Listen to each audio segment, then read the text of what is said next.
mga ka-idol, nandito ako sa bahay ng kaibigan ko. Sobrang lamig dito, halos nag-negative 1 na dito sa Italy, sa Europe. Kaya napakamahalan ng heater. Kaya gumawa siya ng improvise na imbis na gas lang gagamitin, sa atin ginagamit gas, di ba? Ito, oil lang, mura naman yung oil. 150, 1 euro and 50 centavos lang, kumbaga 90 o 100 pesos. Pero 4 days mo nang gagamitin yun na ganyan. Nakainit ka na ng kwarto, tapos pwede ka pa magluto. Pwede ka magpakulo, mag-init ng kape. Yan, pwede ka magluto ng ng nilaga. Yan, habang nandiyan nakatapat yung yung improvise na parang kalan ng style. Kasi dito sobrang mahal dito sa Europe ngayon ng ng charge pag nag-heater. May heater naman bawat bahay, pero siyempre ay talagang inaabot ng 300 euro, kumbaga sa pesos ay aabutin siya ng 18,000 pesos. Napakamahal.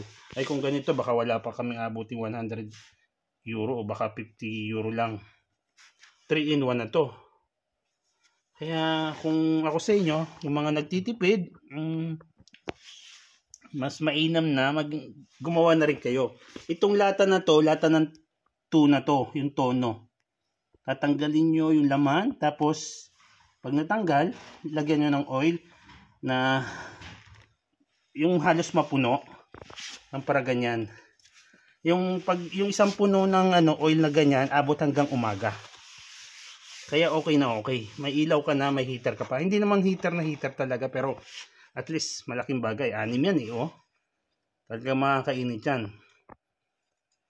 Kumbaga doon sa ikukumpara sa mga heater na napakamahal.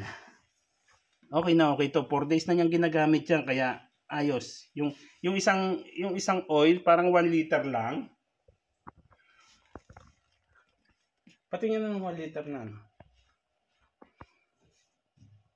In 4 days to. 1 litro lang to. Yan, 4 days mong gagamitin yan. Yan yung oil. Kahit anong oil, pwede naman eh. Kung anong oil na mabibili dyan sa inyo. Yan. Yan lang mga ka-idol. Nagbigay lang ako ng tip, baka makatulong sa inyo. Yan lang po. Maraming salamat. God bless sa atin lahat. Good night.